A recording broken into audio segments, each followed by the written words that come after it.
Gracias, Germán. Queridos hermanos, el Señor les bendiga.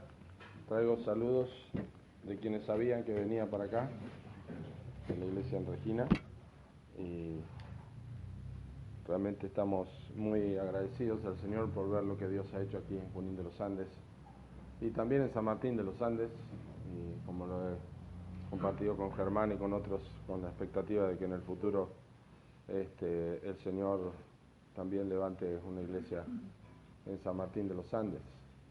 Nosotros estamos en Villa Regina, estoy como pastor en Villa Regina, pero ya hace unos 4 meses que estamos viviendo en la ciudad de General Roca, que está a 45 kilómetros. Estamos 45 kilómetros más cerca ahora de Junín de los Andes, y el propósito es establecer la iglesia allí también, de parte de la iglesia Regina, porque tenemos, así como ustedes, personas que viajan de San Martín a Junín, nosotros tenemos personas que viajan de Roca a Villa Regina, tenemos autopista ya ahí, así que es mucho más fácil llegar, y también tenemos gente que viaja de Fernández Oro, hay gente que viaja 100 kilómetros todos los domingos, así que a seguir viajando mientras el Señor lo permita. Pero deseamos estar un poco más estratégicos, establecer una iglesia allí en la ciudad de General Roca, porque es una ciudad muy grande, que tiene más del doble, 2 veces más grande que Villa Regina, y creemos que hay mucha gente en ese lugar. Hermanos, gracias al Señor por la oportunidad de compartir la palabra.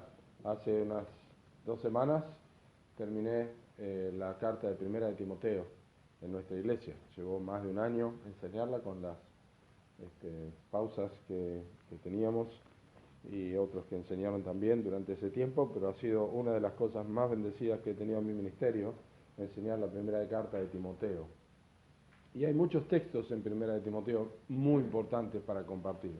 Pero pensando que pasaba por aquí y que no los veía otra vez, y el Señor puso en mi corazón algo que particularmente impactó a nuestra congregación, y creo que es la obra del Señor, y tiene que ver con un texto que ustedes ya lo vieron ahí en la información que puso Germán, es 1 Timoteo 6.1, que pareciera que no es un texto que uno podría resumir en cosas de 1 Timoteo, pero yo creo que es tan pero tan práctico para la vida de ustedes, porque hoy están aquí reunidos, pero la iglesia vive fuera de este lugar el resto de la semana. Y la verdad es que voy a hacer un poco de contexto para que luego veamos en su contexto específico 1 Timoteo 6.1, pero quiero hacer un poco de contexto con ustedes de este texto que dice: todos los que están bajo el yugo de esclavitud tengan a sus amos por dignos de doble honor, para que no sea blasfemado el nombre de Dios y la doctrina. Y oramos que Dios realmente bendiga a su palabra. Tengo algunas preguntas para hacer a manera de introducción y entender este contexto que les mencioné. ¿Cuál es el sentido de que de esta sección de esclavos y amos en una carta donde Pablo le pide a Timoteo,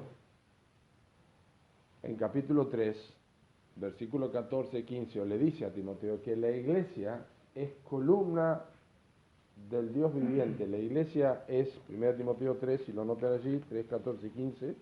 Esto te escribo, aunque tengo la esperanza de ir pronto a verte, para que si tardo, sepas cómo debes conducirte en la casa de Dios, que es la iglesia del Dios viviente, columna y baluarte de la verdad.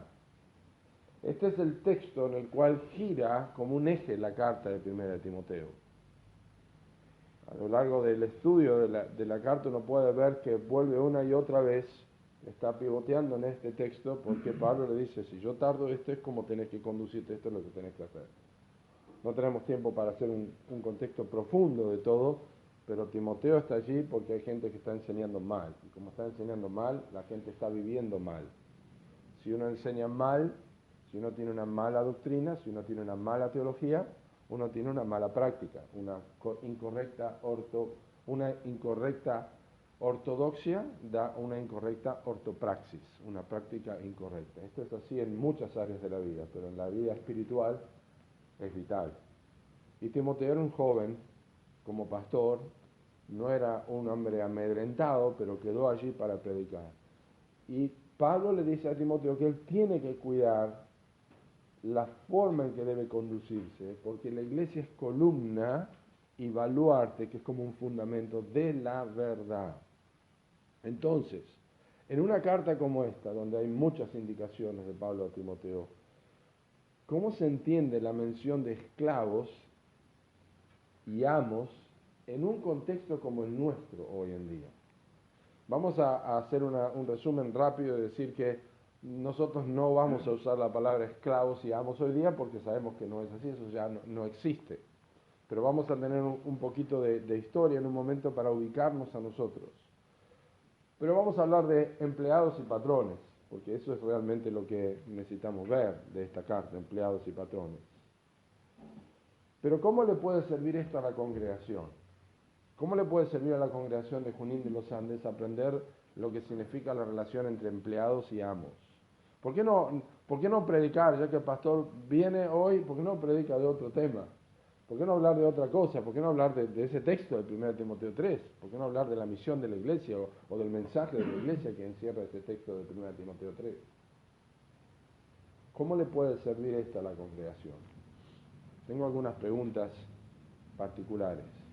¿Te gusta tu trabajo? ¿Odias tu trabajo? ¿Renegás de tu trabajo? ¿Es tu trabajo el infierno en esta tierra? ¿Te desanima tu jefe o tus encargados? ¿Son difíciles las horas que pasás trabajando durante la semana? ¿Preferirías estar en otro trabajo? ¿Preferirías vivir de una pensión y viajar?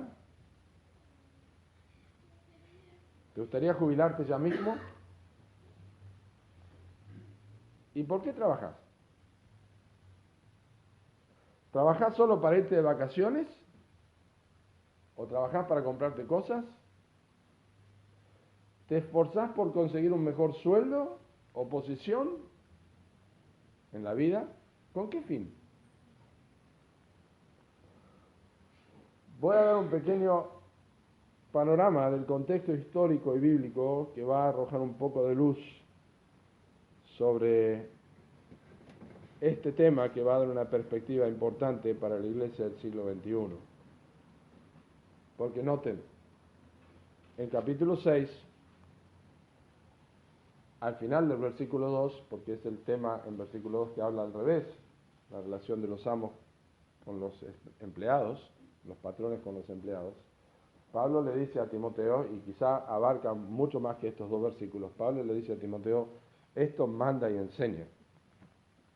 Ahora otra vez, no tenemos tiempo, pero así es como empieza la carta. Yo te rogué que te quedases en Éfeso para que mandases a algunos.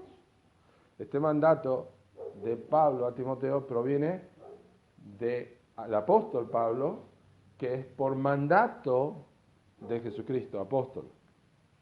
O sea, realmente lo que está pasando aquí es que Jesucristo, a través del apóstol Pablo, está mandando a Timoteo para que enseñe estas cosas que involucran no solamente toda la sección anterior de los ancianos, la familia de la fe, cómo tratar a los ancianos, a los más jóvenes, a las hermanas, a las viudas, etcétera, etcétera, pero también a los empleados, a los siervos y esclavos y a los patrones. Y le manda.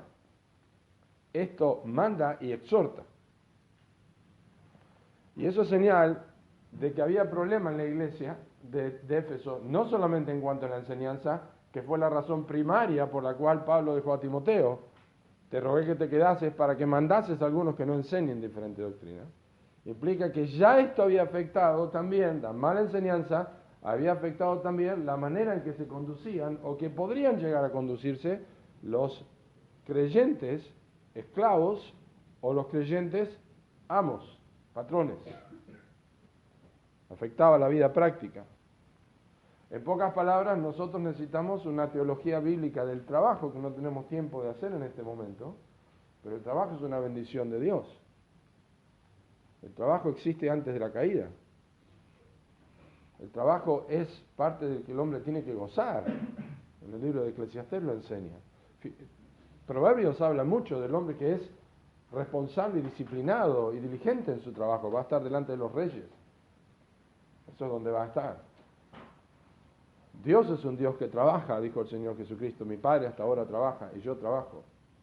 Pablo dice, para lo cual también trabajo, luchando según la potencia de Él, la cual actúa poderosamente en mí. El trabajo, ya sea, cuidado cuando hablamos de trabajo secular, vamos a tratar de romper esa línea hoy, pero cuando hablamos del trabajo que hacemos en nuestra vida para vivir y el trabajo en la vida espiritual, es un trabajo, requiere un esfuerzo. El trabajo es parte de la vida del ser humano en este mundo. Dios no lo puso al hombre para que viva de vacaciones, lo puso para trabajar. Eso es porque, quiera reconocerlo o no, la gente se cansa de las vacaciones también. Quiere volver a su rutina, quiere volver a hacer algo, quiere volver a hacer las que tiene que hacer. Bien, la Escritura nos proporciona esta teología y necesitamos de alguna forma tenerla, entender estos pequeños pantallazos que yo les di para que cuando lleguemos a este texto nosotros entendamos y luego vayamos a nuestro trabajo. Mañana, que es lunes, comenzar a trabajar otra vez, y hoy, quienes tengan que hacerlo. En nuestro texto de hoy, esto para tener en cuenta, claro que hay dos términos importantes que nosotros tenemos que manejar y entender, como es esclavo y amo, y para nosotros es empleado, jefe y patrón. Pero escuchen, vamos a hablar primero del esclavo, un momento, y quiero decirles que yo no profeso originalidad sobre todo lo que voy a leer aquí en algunas cosas porque me nutrí de información de otro lado, ¿no? Importante, eso es lo bueno de tener buenos recursos. Pero tal vez un tercio del Imperio Romano estaba constituido por esclavos. Un tercio del Imperio Romano estaba constituido por esclavos. Un tercio de la ciudad de Roma estaba constituida por esclavos. Y Pablo regularmente se tomaba tiempo para dirigirse a los cristianos que eran esclavos.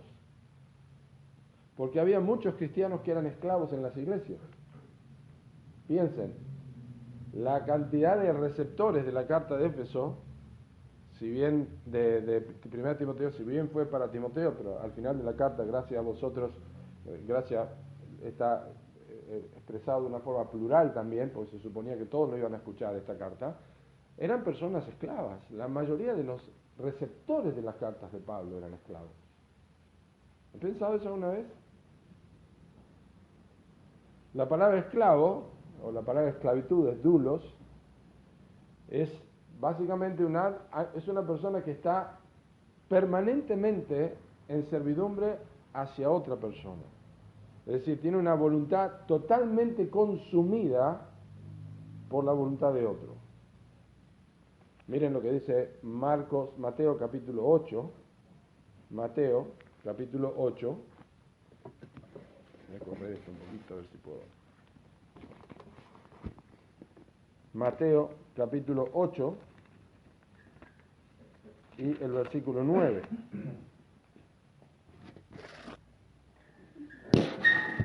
Qué bárbaro, dos púlpitos.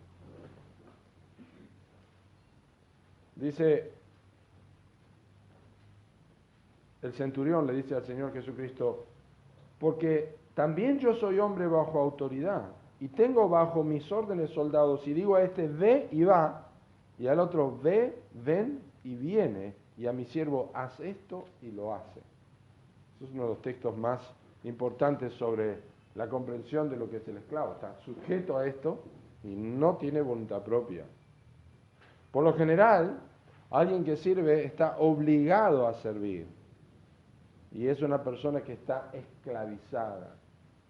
Este concepto es muy importante en el Nuevo Testamento, no solo para entender la contextualización histórica del momento en que fue escrito el Nuevo Testamento, sino para ver las implicaciones espirituales que tiene para la vida de la iglesia, porque Pablo utiliza el mismo concepto de esclavitud para referirse a la condición espiritual del creyente.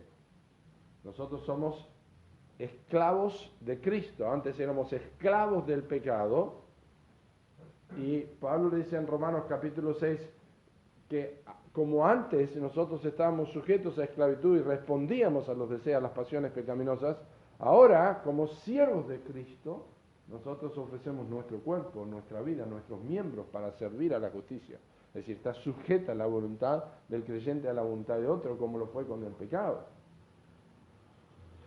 Hay unos 125 usos de la palabra doulos, esclavo, y unos 25 usos de la forma verbal doulo en el Nuevo Testamento, así que se hace referencia al término por lo menos 150 veces en el Nuevo Testamento. Eso significa que es un término familiar, es un término útil y es un término común. Los esclavos, los dulos, eran literalmente una parte del sistema de la cultura del Nuevo Testamento. Dice un autor, el trabajo del campo y de la granja era realizado en su mayor parte por jornaleros contratados, como lo vemos en la parábola de Mateo 20, va y contrata uno, contrata otro, donde un hombre quiere cosechar su viña y bueno, contrata una secuencia de jornaleros para trabajar tantas horas en el campo.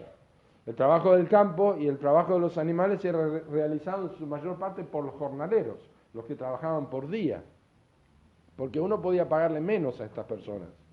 Tenía menos responsabilidad, no tenía que alojarlos, no tenía que alimentarlos, no tenía que cuidar de sus esposas y de todos sus hijos. En cambio, un empleado doméstico era distinto. Ese estaba con papel en blanco, ese tenía que pagarle el seguro social y tenía que pagarle todo lo que es la jubilación, etcétera, etcétera. Este hombre vivía en familia, por lo tanto, no había otros sirvientes domésticos como jornaleros contratados. Entonces, este doulos básicamente sería en la norma un sirviente doméstico, miembro de la familia, viviendo en un hogar y haciendo exactamente lo que se le dijera. ¿Ustedes acuerdan a Jesús cuando dice, ¿quién de vosotros le dice a su siervo, ven, siéntate y come y después yo lo voy a hacer? No, hace todo lo que tenés que hacer y después te sentás y comés vos. Porque tu voluntad está sujeta a mi voluntad. Eso es lo que tiene que ver con esclavos. Estamos hablando de personas. Aquí en 1 Timoteo 6 tenemos que pensar que esta es la clase de personas cristianas a las que Pablo le está diciendo a Timoteo, tenés que mandarles y exhortarles esto. Luego tenemos los amos, aquí es la otra mención en capítulo 6, tengan a sus amos, y luego va a tocar más en versículo 2, pero eso para otro viaje, o el pastor Germán lo va a hacer. La palabra es déspotes, de donde viene la palabra déspota, que es una palabra que no nos cae muy bien a nosotros, la palabra déspota. Pero no siempre tiene la connotación negativa que nosotros imaginamos. Por ejemplo, en 2 Timoteo capítulo 2, versículo 21, adivinen a quién se le adjudica el término griego déspota, al Señor Jesucristo. Dice, así que si alguno se limpia de estas cosas, será instrumento para honra, santificado, útil al Señor, útil al déspota y dispuesto para toda buena obra. Entonces, un déspota se refería a alguien que tenía una autoridad soberana, una autoridad ilimitada y una autoridad que no tenía restricciones algunas. Es más fuerte que la palabra kurios, el Señor. Es un poco más suave, Kyrios, sin embargo nos parece más fuerte, pero déspota es este. El Señor Jesucristo es el Kyrios y es el déspota también. En su contexto hay que entenderlo esto perfectamente. Ahora una nota más, antes de entrar a las implicaciones prácticas, el texto y lo que dice, una nota más acerca del marco social y cultural. Esclavos y amos en el Imperio Romano era una relación normal, como lo fue en el Israel del Antiguo Testamento. Había leyes en el libro de Éxodo sobre los esclavos y los amos. Y funcionaba la sociedad de esta forma, y funcionaba bien. Como hoy funciona bien, con empleados y patrones. El problema de los abusos no era un problema del sistema, era un problema del corazón del hombre. Ese es el problema hoy día. De hecho, sabemos que hay empleados que aman a sus patrones, que conviven y aman a sus patrones. No es un problema del sistema, es un problema del corazón, y hoy día es así. Nosotros no tenemos esclavos como los imaginamos en películas o lo que sea, pero sí tenemos empleados y patrones, y esa es la idea que ahora queremos traer a nuestro contexto de hoy día. Los esclavos de la cultura greco-romana no eran esclavos con cadenas. Muchos tenían profesiones, tenían privilegios únicos, eran médicos, eran arquitectos, eran abogados, tenían muchas profesiones y eran adquiridos de diferentes maneras, como lo fue en el Antiguo Testamento también. Entonces el enfoque de Pablo y el Nuevo Testamento, él no está tratando de abolir un sistema de esclavitud, no lo hizo Cristo, tampoco lo hizo Pedro en sus cartas, no es el punto, ellos no predicaban una revolución, sino proclamaban que el Evangelio cambiaba el corazón de las personas. ¿Fuiste llamado siendo esclavo? No te dé cuidado. Si puedes librarte, mejor. Pero no es una revolución, no querían cambiar el sistema. Introducían un cambio de corazón que revolucionaba el sistema y transformaba las relaciones. Eso es lo que hace el Evangelio, en todas las áreas. Transforma el corazón, trabaja de adentro hacia afuera. Los revolucionarios quieren trabajar de afuera pensando que eso va a lograr un cambio verdadero. Eso en todos los aspectos, ya sea revoluciones políticas, ya sea revoluciones sociales, o ya sean revoluciones dentro de la iglesia. Cambios. Quieren cambios. Fuiste llamado siendo esclavo, no te dé cuidado, pero también si puedes hacerte libre, procúralo más, porque el que fue llamado siendo esclavo, liberto es del Señor. Asimismo, el que fue llamado siendo libre, esclavo es de Cristo. 1 Corintios 7, 21 y 22. Filemón era un hombre particular, era un amo, era un hombre con dinero, era un hombre con poder adquisitivo. Pero todo el bien que estaba en Filemón era por causa de Cristo. Todo el bien que está en ti por causa de Cristo, le dice Pablo a Filemón. Y Pablo no fomentó la rebeldía de Onésimo cuando lo ganó por Cristo en la cárcel, sino que le indicó que debía volver a su amo y su amo debía tratarlo como un siervo convertido. Eso es notable. Es decir, el evangelio que transformó a Onésimo no le dio ocasión para librarse de la esclavitud, sino para que ahora el evangelio transformara su vida y cumpliera su rol dentro de una sociedad que trabajaba en la cultura, que utilizaba este sistema porque funcionaba así.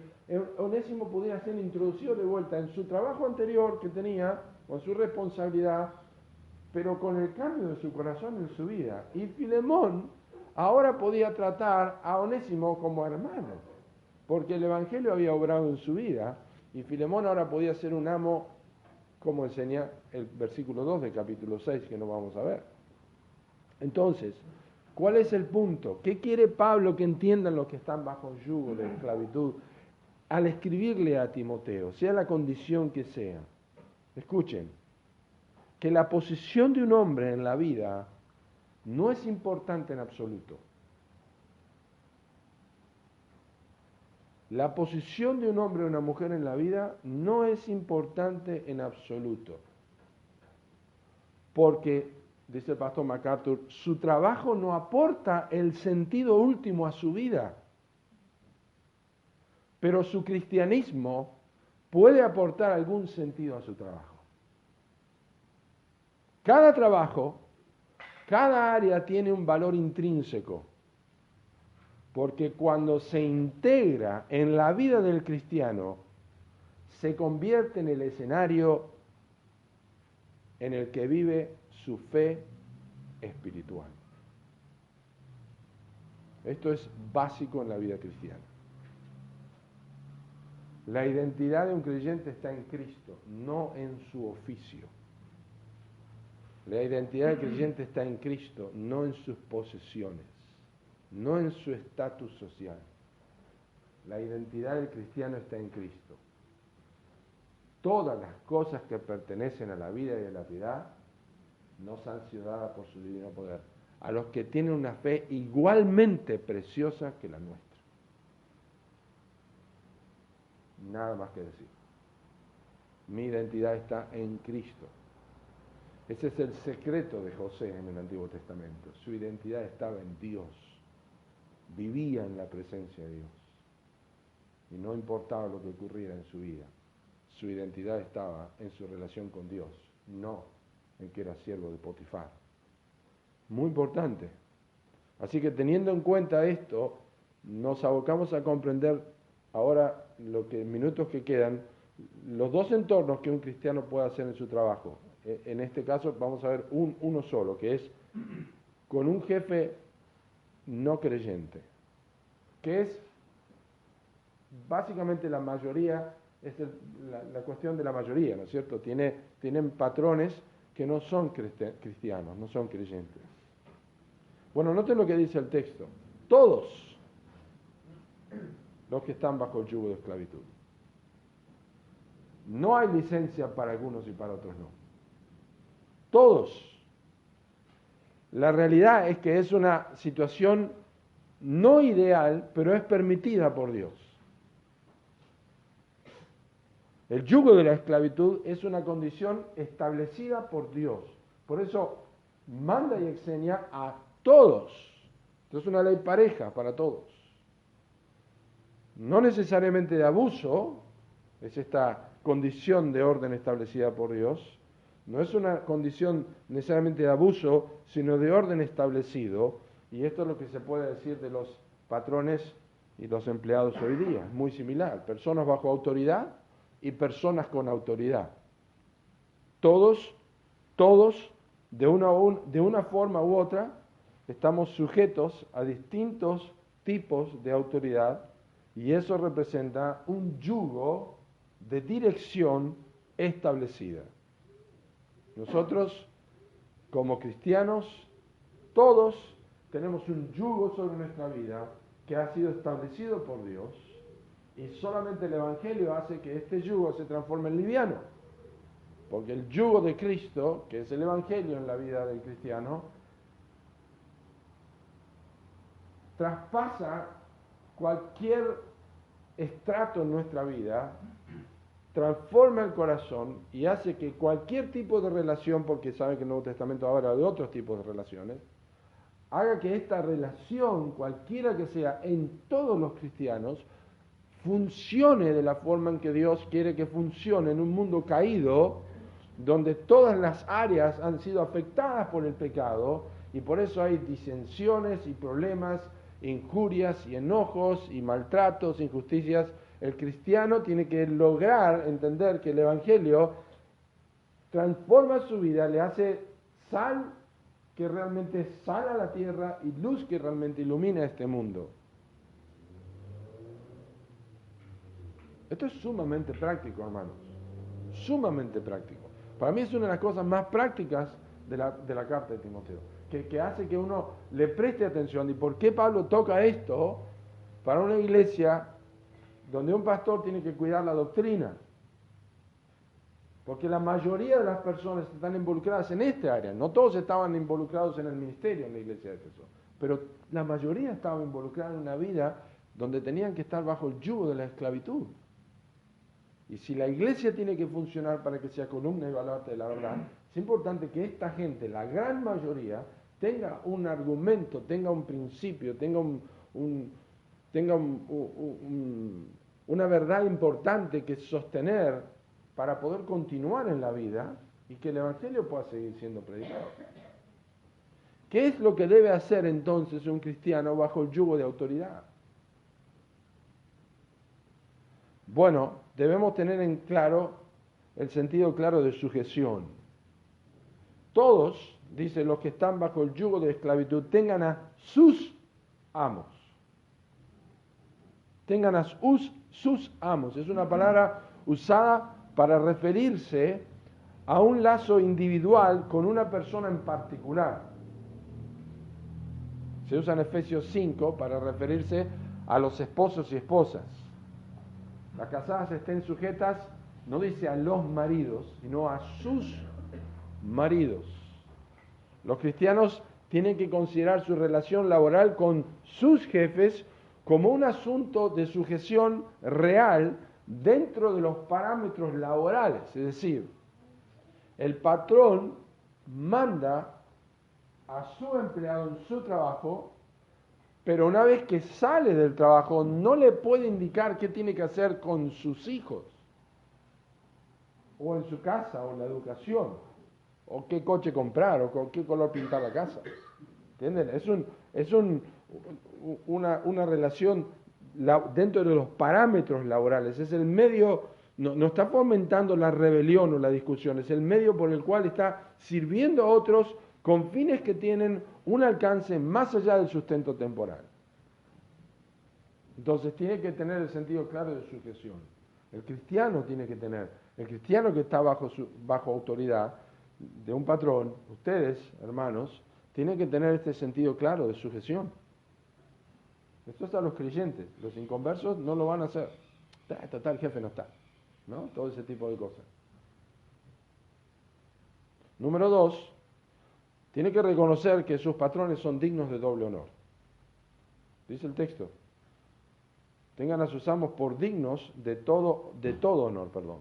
Sí, dignos de todo honor. A esta altura de la carta es una expresión utilizada 2 veces. Esta es la tercera. Noten en capítulo 5, versículo 3. Honra a las viudas que en verdad lo son. En capítulo 5, versículo 17. Los ancianos que gobiernan bien sean tenidos por dignos de doble honor. Y ahora aquí en capítulo 6, versículo 1. Dignos de todo honor. Tengan a sus amos por dignos. Es un verbo que significa básicamente valorar con criterios bien objetivos, no con sentimientos internos. ¿Este es mi amo? ¿O este es mi jefe? Y yo soy el empleado. Puede ser que no te sientas atraído por tu jefe. Muchas veces no es así. Que no tengas ganas de honrarlo porque es complicado, porque es pesado, por lo que sea, pero la valoración del cargo y la relación exige el respeto debido a quien te está proporcionando el sustento. El sustento. Eso a veces se pierde de vista. Pero el patrón puede decir, si no fuera por mí, vos no tenés lo que tenés puesto. Y tienes razón. Y dice, a mí me lo da Dios. Sí, bueno, andá afuera y decirle que Dios te lo dé. No trabajas más acá. Eso es lo que va a pensar un inconverso. Pero tiene que tenerlo por digno de honor. Dice el texto, digno de todo honor.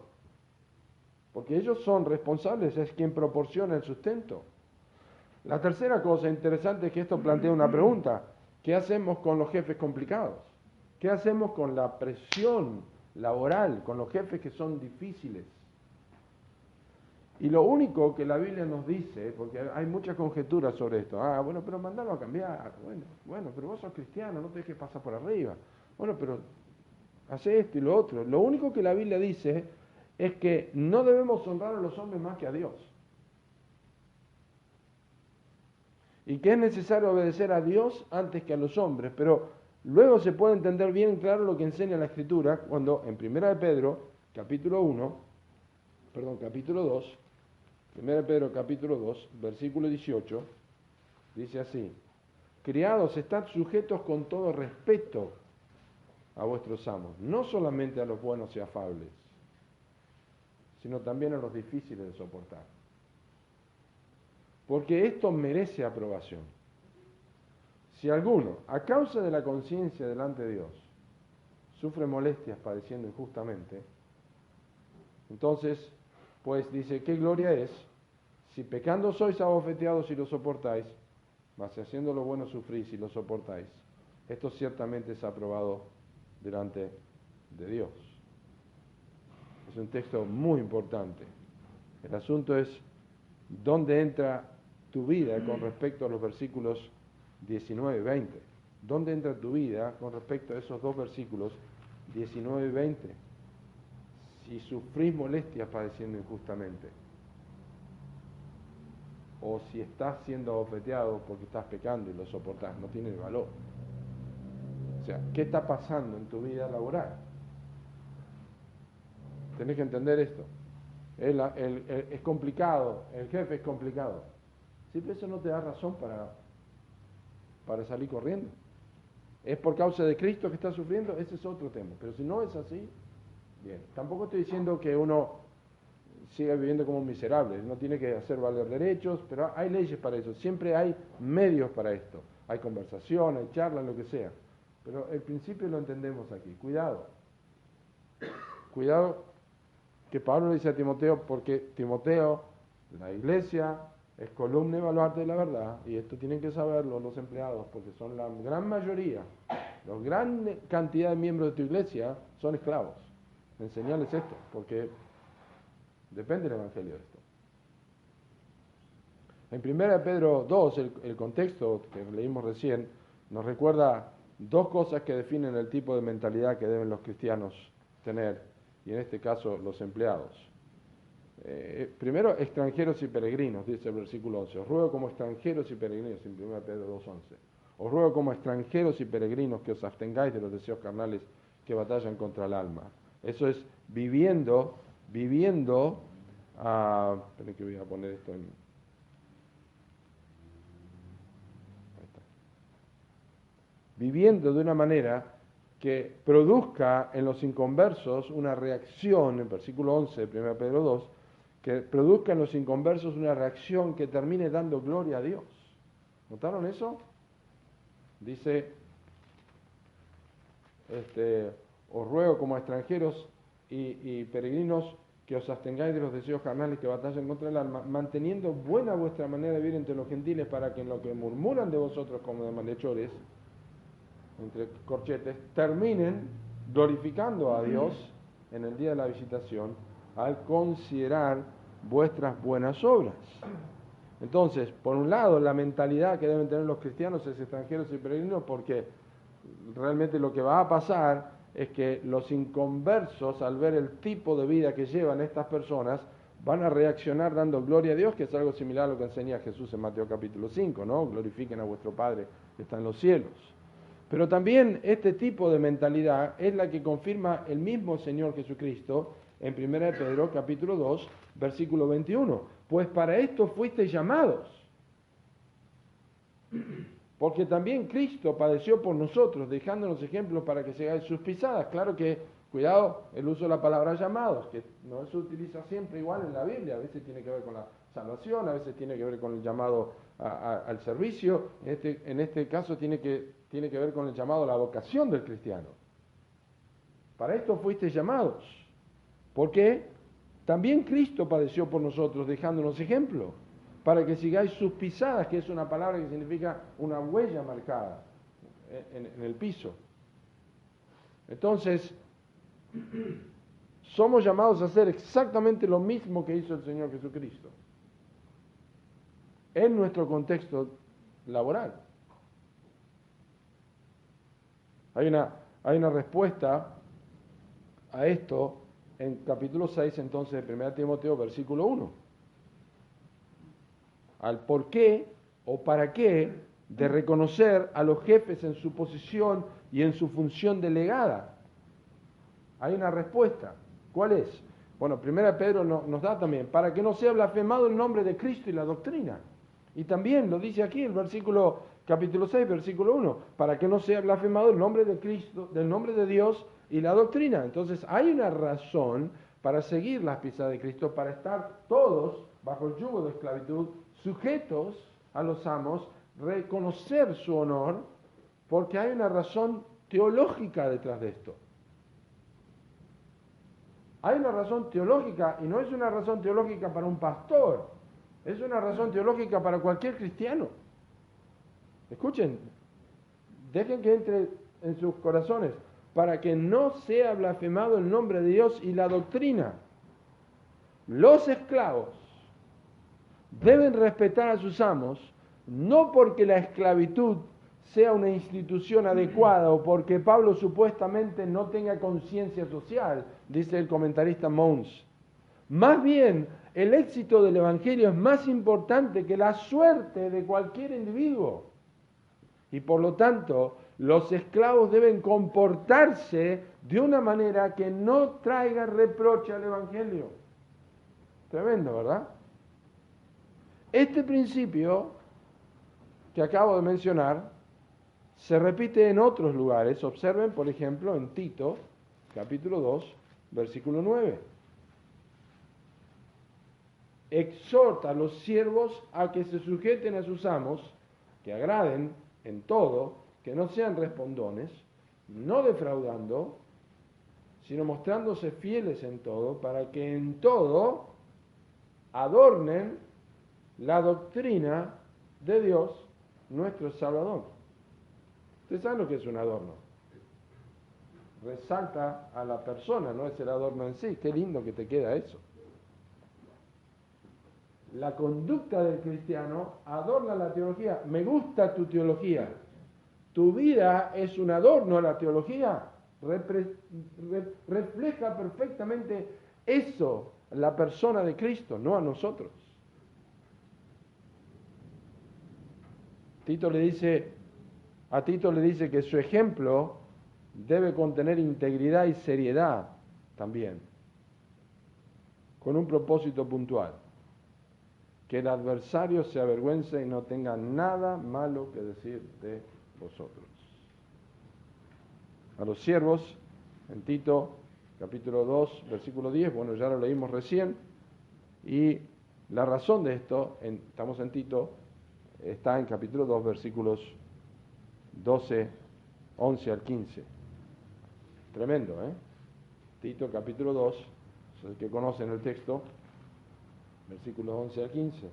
Porque la gracia de Dios, después de que habla de que en todo adorna la doctrina de Dios nuestro Salvador, le da la razón. ¿Por qué? Porque la gracia de Dios se ha manifestado para salvación a todos los hombres, enseñándonos que, renunciando a la impiedad y los deseos mundanos, vivamos en este siglo sobria, justa y piadosamente, aguardando la esperanza bienaventurada de la manifestación de nuestro gran Dios y Salvador Jesucristo, quien se dio a sí mismo por nosotros para redimirnos de toda iniquidad y purificar para sí un pueblo propio, celoso de buenas obras. Esto habla y exhorta y reprende con toda autoridad. Nadie te menosprecie. Parafraseando, Tito, depende mucho de la vida de la iglesia de que exhortes estas cosas y las enseñes, porque los cristianos viven fuera del templo. Viven fuera del templo. El mayor impedimento para el testimonio claro de la gracia salvadora de Jesucristo, lo repito, el mayor impedimento para el testimonio claro de la gracia salvadora de Jesucristo ocurre en el lugar de trabajo. El mayor impacto se hace en el lugar de trabajo y el mayor impedimento ocurre en el lugar de trabajo. Y la forma en que se trabaja habla de la bendición y la gloria de Dios o de la blasfemia de su nombre, dice el pastor MacArthur. Tremendo, ¿eh? En otras palabras, ¿para qué estás acá en tu trabajo en Junín o San Martín de los Andes? Para esto fuiste llamados. Lo que está sucediendo en tu trabajo, es la mayor manifestación del Evangelio que tendrás en tu vida. Pues seguramente no vas a ir a la China o al África a llevar el Evangelio.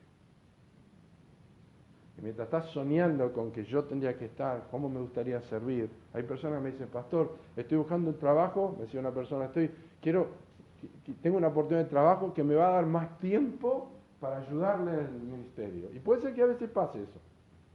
Pero estoy buscando un trabajo que me permita servir más al Señor.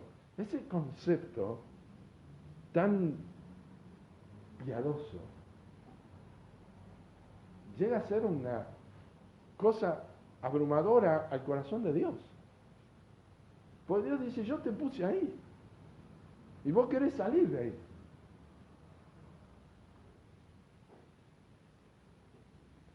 El lugar más vital donde tu cristianismo se va a expresar ante el mundo y donde eso ocurre comúnmente es tu trabajo. Y si no ves eso como tu lugar sagrado, vas a enfrentar cualquier cosa de manera equivocada en tu vida. Pues siempre vas a pensar que estás en el lugar donde no tenés que estar. Dios te puso ahí. ¿Dónde estás? Oh, mañana a trabajar de vuelta. Oh, mañana otra vez a trabajar. Otra vez la cara del jefe, otra vez la cara de la jefe, otra vez sí. Toda la vida pensando lo mismo. ¿Cuándo me voy a salir acá? ¿Cuándo estoy cansado en esto? Miren Colosenses 3, 22 y 24. Un cristiano piensa en términos del reino. Colosenses 3,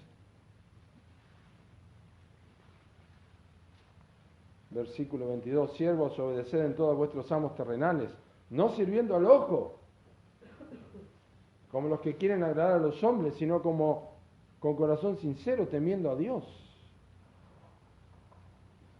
Y todo lo que hagáis, hacedlo para el Señor, hacedlo de corazón como para el Señor, y no para los hombres, sabiendo que del Señor recibiréis la recompensa de la herencia, porque a Cristo el Señor servís. Qué fácil es hablar de esto en la iglesia. Yo lo hago para el Señor. Lo hago para el Señor, canto para el Señor, toco para el Señor, leo para el Señor, sirvo para el Señor. Y el lunes, secular. Secular. Y cuando llegue a casa del trabajo, voy a hacer esto para el Señor. Voy a hacer esta visita para el Señor. Y mañana, al trabajo. Y cuando tenga oportunidad de salir, voy a hacer cosas para el Señor.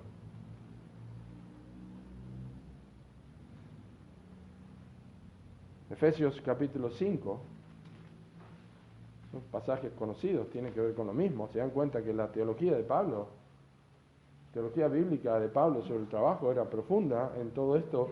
Efesios capítulo 5, capítulo 6, versículos 5 al 8. Siervos, obedeced a vuestros amos terrenales con temor y temblor, con sencillez de vuestro corazón, como a Cristo.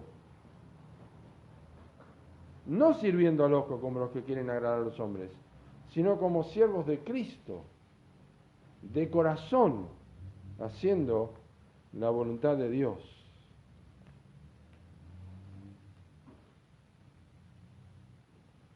Sirviendo de voluntad como al Señor y no a los hombres, sabiendo que el bien que cada uno hiciere, ese recibirá del Señor, sea siervo o sea libre. Es el concepto de herencia y agrega como a Cristo y como a siervos de Cristo y como al Señor. Y otra vez digo que José en el Antiguo Testamento y José en el cielo se va a parar y va a señalar y dice, yo lo entendía antes de que eso estuviera escrito. Yo lo capté eso.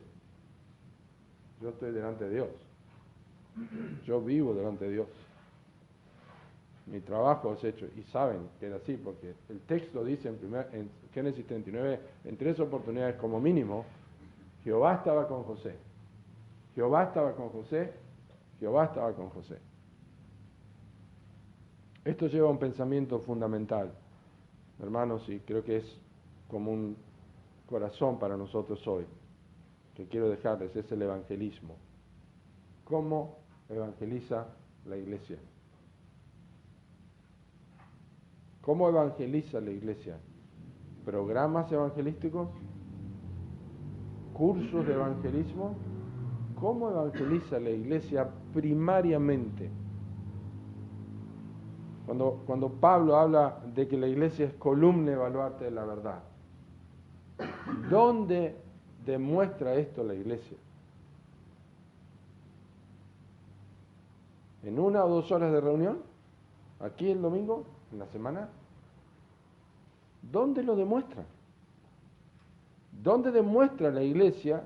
¿Dónde demuestra la iglesia que es columna y baluarte de la verdad? Aquí no hay nadie que nos puede ver de afuera. ¿Cómo lo saben? ¿Cómo saben que la teología y lo que creemos de la Biblia es realmente transformador del corazón de las personas? Bueno, eso es lo que Pablo entendía, que la gran cantidad de personas de la iglesia de Éfeso tenían un rol fundamental, que es exactamente hoy lo que pasa en día de hoy. Y es que el campo misionero de los creyentes es su trabajo. Es su trabajo. Porque piense un momento, Dios le ha puesto en un trabajo que probablemente ningún otro de los hermanos de la iglesia va a tener. Y no va a poder llegar a la gente que está ahí. Es que nosotros descuidamos y tomamos de manera tan romántica la realidad de que Efesios dice que nosotros estamos sentados en lugares celestiales con Cristo. Nosotros ya estamos santificados, ya estamos en otra ciudadanía, ya estamos en otro lugar. Nosotros somos joyas para Dios en este mundo y somos sus misioneros. Por eso no erradica nuestra sociedad, nuestra cultura, nuestro entorno, pero somos luminares en este mundo. Y tu campo misionero, ni siquiera los de Junín es San Martín de los Andes primariamente, ni los de San Martín de los Andes, Junín de los Andes. Tu campo misionero es el almacén del Cholo, si trabajas ahí, o la panadería de Doña Rita, qué sé yo, donde trabajes. Ese es tu campo misionero. Y aquí es donde menciono que los cristianos siguen separando en su mente, dicen que no, teológicamente dicen que no es así, que ya lo entendieron, pero en su mente siguen separando lo secular de lo cristiano. Siguen haciéndolo, siguen separando. Y ese con mayúscula, ese es el problema de fondo. Creen que la labor de servicio al Señor está dentro del marco de dirigir un culto, levantar una ofrenda, tener un cargo, enseñar una clase, hacer algo, tenemos que hacer algo. Esa es la mentalidad equivocada, tenemos que hacer algo para el Señor. Tenemos que hacer esto en la iglesia, tenemos que hacer lo otro y aquello. Pero la mayor parte de tu servicio a Cristo durante toda tu vida será ¿qué? ¿Qué? Tu trabajo. Esa es la mayor parte. Y Dios te va a recompensar sobre la base de cómo realizaste ese trabajo dentro de su voluntad. Porque ese es tu llamado. Porque para el creyente no hay un trabajo secular. No existe tal cosa. Es un servicio sagrado ofrecido a Dios que tiene consecuencias escatológicas. Recibirá la recompensa del Señor. ¿Sabes eso? Cuando llegues a la presencia de Dios, o cuando llegue el empleado de la panadería a la presencia de Dios y te acordás cómo estuviste 4:30 de la mañana para ayudar a tu jefe, cuando te correspondía estar a las 7, pero fuiste antes a hacer un trabajo que otro no hacía y eso marcó la vida de tu patrón, se convirtió. Pero serviste y lo honraste.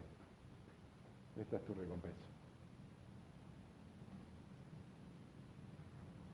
Para concluir, la iglesia es columna y baluarte de la verdad y tu vida puede mostrarlo. No es responsabilidad directa de los pastores. Ellos están para enseñar a los santos para la obra del ministerio de Cristo. Y recuerden, Dios nos ha llamado a seguir las pisadas de Cristo. Tu trabajo es vital para el evangelismo. Probablemente necesitamos tiempo ahora, quizá para meditar qué está pasando en nuestros corazones. Otra cosa, el problema, recordemos, no está en el sistema. El problema está en el corazón. Otra cosa es que los jefes son dignos de honor porque es quien provee para tu sustento y porque tu honra a él es un medio para que no sea blasfemado el nombre de Dios. Romanos capítulo 2 está escrito, el nombre de Dios es blasfemado entre los gentiles por causa de ustedes. La iglesia tiene que aprender que comienza su trabajo evangelístico, su obra evangelística en su trabajo, sal y luz en su trabajo. Y quizá debieras examinar tu vida, quizá tendrías que confesar al Señor que no has tenido la adecuada teología de trabajo en tu vida hasta ahora, estás perdiendo mucho tiempo, has ganado mucha amargura, has dejado un mal testimonio y lo suavizás viniendo a la iglesia el domingo, al templo, y cantando al Señor, y contempla a Dios, en su trono está y todo eso, pero después no tiene nada que ver eso.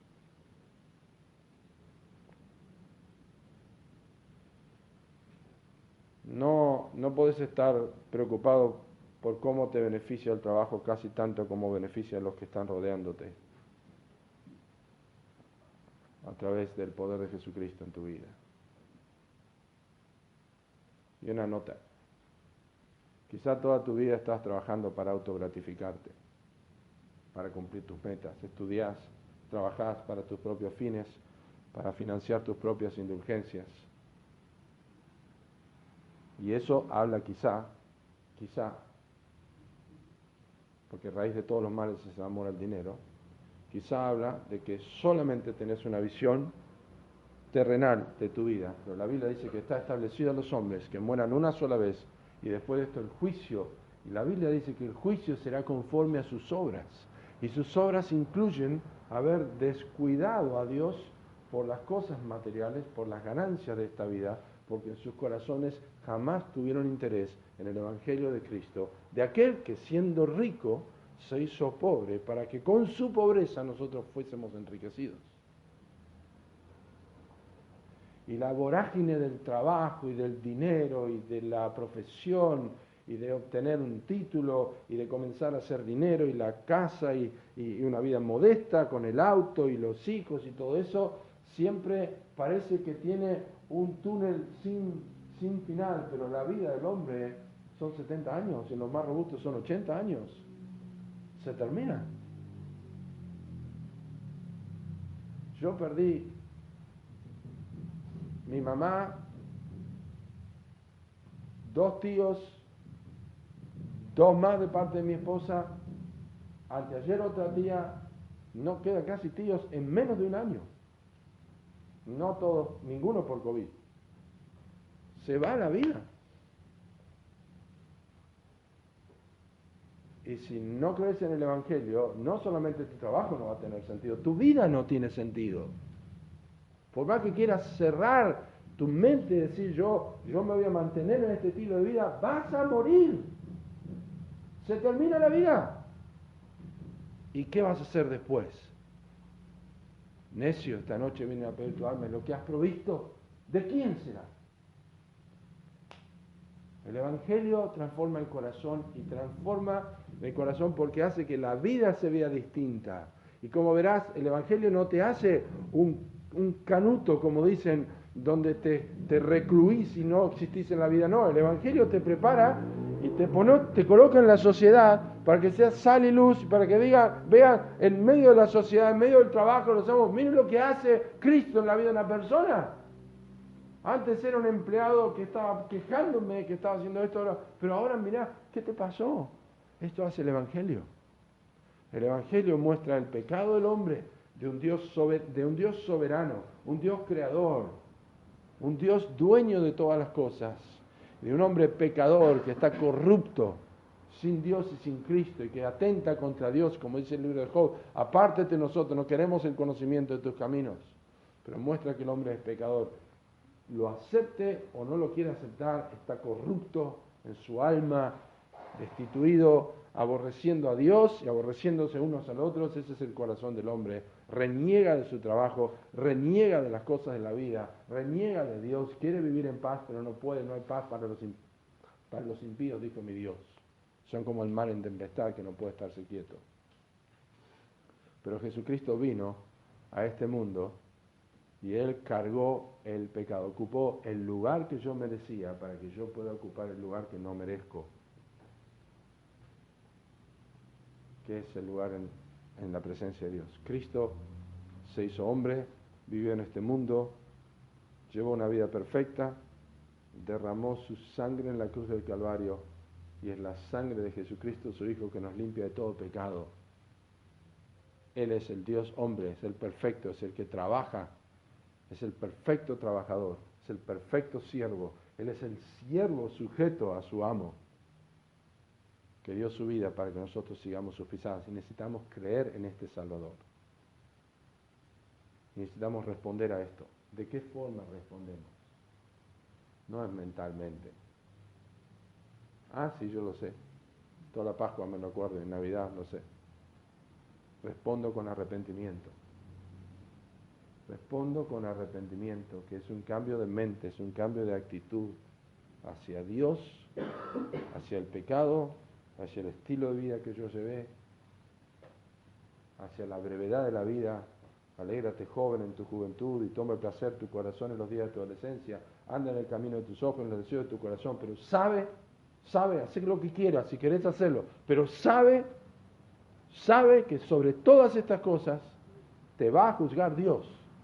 Acuérdate de tu Creador en los días de tu juventud, antes que vengan los días malos, y digas, no tengo en ellos contentamiento.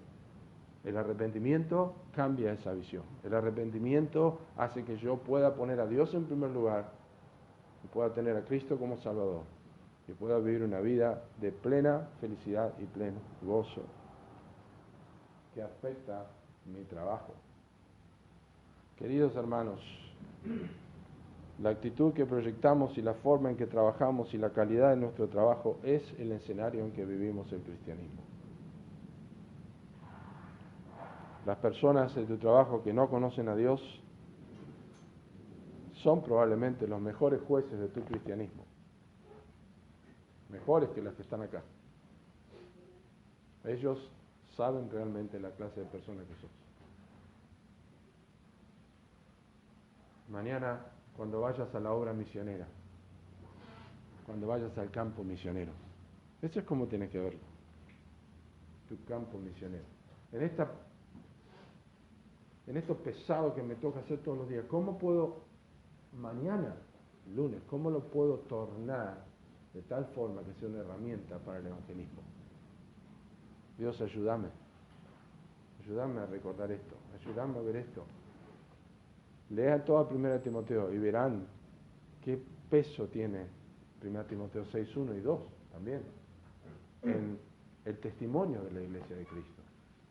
Columna y baluarte de la verdad. Termino con esto. Pues Pablo termina ese texto en 1 Timoteo 3 y dice así. Los comentaristas están en desacuerdo en algunos qué significa otro, pero yo creo que apunta más a esto. Dice, porque grande es el misterio de la piedad. Y luego explica en qué consiste la piedad, pero grande es el misterio de la piedad, grande es el misterio de lo que hace la piedad en la vida de una persona. Es un misterio cómo alguien puede cambiar. Es un misterio cómo alguien puede llorar donde antes se reía y reír donde antes lloraba. Es un misterio. ¿Quién hace eso? ¿Quién hace eso? Lo hace Cristo. Cristo hace que Zaqueo devuelva todo lo que robó y siga a Cristo. Es un misterio grande. Es un misterio grande que habiendo estado en cadenas y desnudo y sajándose con piedras, ahora un hombre esté sentado, vestido en su cabal juicio y quiera seguir a Cristo. Es un misterio. Es el misterio de la piedad. Es Cristo en vosotros, la esperanza de gloria. Que se vea en tu trabajo. Padre, gracias por la iglesia de Junín. Gracias por los hermanos que están aquí, cuyas vidas tienen campos misioneros diversos. Señor, rogamos que nuestra teología de trabajo sea tan bíblica, perspicaz, que haya un antes y un después al aprender estas cosas. Esa estar quejumbrosos y molestos y comience a hacer algo en el olvido y una confesión de pecado para que comience a haber luz y sal en esta ciudad. Y estar esperando personas nuevas a partir del testimonio que tenemos en nuestras vidas y adornamos la doctrina de Cristo. En la panadería, en el almacén, en la municipalidad, en el trabajo, que sea. Señor, ayúdanos a recordar esto. Pedimos, Señor, por aquellos que no tienen esperanza, que trabajan porque tienen propósitos solamente temporales, que no pueden ver el Evangelio, no pueden ver su vida, no pueden ver la gracia de Dios, que tú les hables a sus corazones y vean que el Evangelio puede salvarlos y también transformar sus vidas y sus trabajos. Y a ti te daremos la gloria en el nombre de Cristo Jesús. Amén.